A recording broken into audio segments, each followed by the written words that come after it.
मेरे प्यारे बच्चों, अस्सलामु अलैकुम। आज हम उर्दू मज़मून का सबक नंबर 7 चांद बीबी इस सबक की बुलंद ख्वानी करेंगे।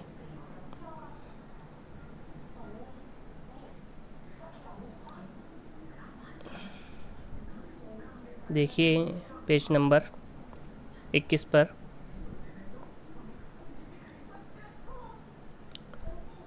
चांद सुल्ताना चांद बीबी के नाम से मशहूर है।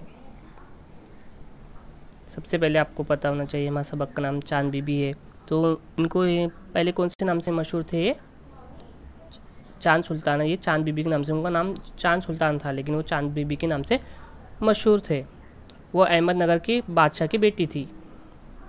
वो किसकी बेटी थी? अहमदनगर के बादशाह की। अब से कोई 400 बरस पहले वो अहमदनगर में पैदा हुई। यानी वो कहाँ पैदा हुए थे? अहमदनगर। चांद बीबी बड़ी ज़हीन थी, वो बहुत होशियार थे, ज़हीन थे। छोटी सी उम्र में उसने कई ज़बानें सीख ली थी। यानी छोटी उम्र में ही उन्होंने बहुत सारी ज़बानें सीख लिए थे। इसी मुताल्ले का बहुत बड़ा शौक़ था उनको, यानी पढ़ने का बहुत शौक़ था मुताल्ले का। वो शिकार भी खूब खेलती थी, शिकार भी अच्छे से करती थी। अहमदनगर के पास ही बीजापुर की रियासत थी। अहमदनगर के पास बीजापुर की रियासत थी। चांद बीबी की शादी वहाँ के एक हकीम आला आदिल शाह से हुई थी। चांद बीबी की जो शादी थी एक आदिल शाह से हुई थी। बादशाह उसकी बड़ी कदर करता था, बादशाह उनकी बहुत इज्जत करता था, कदर करता था, उनकी बहुत अहमियत उनके दिल में थी। दोनों साथ साथ सैर करते थे, शिकार के लिए को जाते। दरबार में भी मलका बादशाह के साथ होती थी।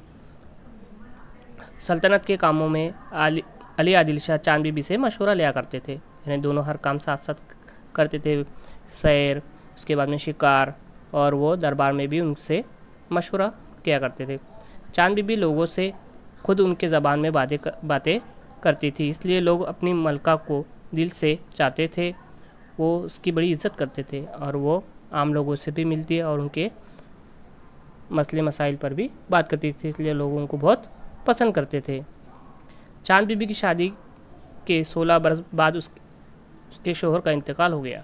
चांद बीबी के जब 16 साल हो गए थे शादी को, उसके बाद उनके शोहर का इंतकाल हो गया।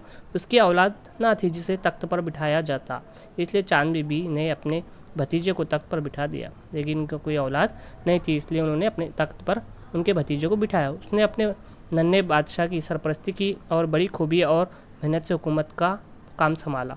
उन्होंने अपने छोटे से भतीजे की बहुत काम में उनको संभाला और अपनी हुकूमत चलाने लगे।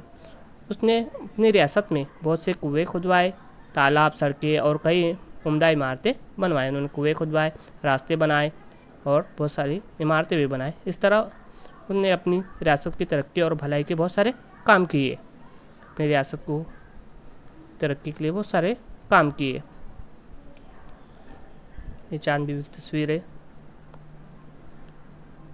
ये भी उनकी तस्वीर है। आगे देखेंगे हम। दिल्ली का शहंशाह अकबर सारे मुल्कों को अपनी सल्तनत में शामिल करना चाहता था, लेकिन जो दिल्ली का बादशाह था अकबर, वो सारी सल्तनत को अपने कब्ज़े में करना चाहता था। उसने अपने एक बेटे को फ़ौज देकर अहमदनगर पर हमला करने के लिए रवाना किया। उसने अपने बेटे को अहमदनगर पर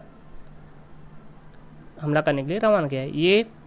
ये खबर सुनकर चांद बीबी अहमदनगर पहुंच गई और अपनी रियासत को बचाने के लिए तदाबीर करने लगी। यानी अपनी रियासत को बचाने के लिए चांद बीबी कोशिश करने लगी। उसने अहमदनगर के किले में खाने पीने का बहुत सा सामान जमा कर लिया और उसे खौफ था कि दुश्मन की फ़ौज ज़्यादा दिनों तक किले को घेरे रखेंगी तो किले के अंदर लोग भूखों मर जाएंगे।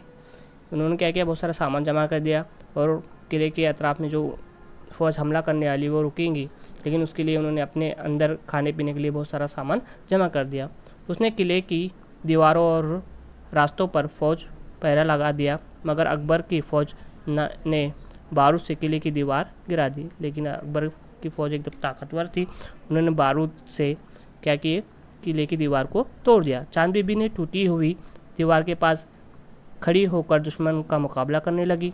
फिर भी वो लड़ाई करने लगी, करीब था कि अकबर की फ़ौज हार ना मान लेती, मगर चांद बीबी के कुछ साथी दुश्मन से मिल गए और उन्होंने उसे कत्ल कर दिया। लेकिन उनके ही फ़ौज में कुछ गद्दार थे चांद बीबी के, उन्होंने ही उनको अपनी रानी को जो थी चांद बीबी उनको कत्ल कर दिया। चांद बीबी अपने ही लोगों के हाथों मारी गई, अपने ही लोगों ने उनको मार दिया था। उसने सारी दुनिया को दिखाया कि वतन की मोहब्बत किसे कहते हैं, उनको दुनिया को बताया कि वतन की मोहब्बत किसे कहते हैं। उसने साबित कर दिया कि एक औरत भी बहादुरी के जौहर दिखा सकती है। ये चांद बीबी की कहानी से सबक मिलता है कि एक औरत भी अपने मुल्क को बचा सकती है, अपने घर को बचा सकती है, और एक औरत को इतना ताकतवर ज़हीन बताया गया है। तो चांद बीबी भी इसी तरह से थी। तो बच्चों, हमने ये सबक को पढ़ा है, इसकी बुलंद ख्वानी की है, साथ ही साथ इसको समझे है। मुझे उम्मीद है आपको अच्छे से समझ में आया होगा। अगर आपको ये वीडियो पसंद आए तो इसे शेयर कीजिए, सब्सक्राइब कीजिए, लाइक कीजिए, और इसके सवालों के जवाब हम नेक्स्ट वीडियो में देखेंगे। ठीक है, अल्लाह हाफिज़।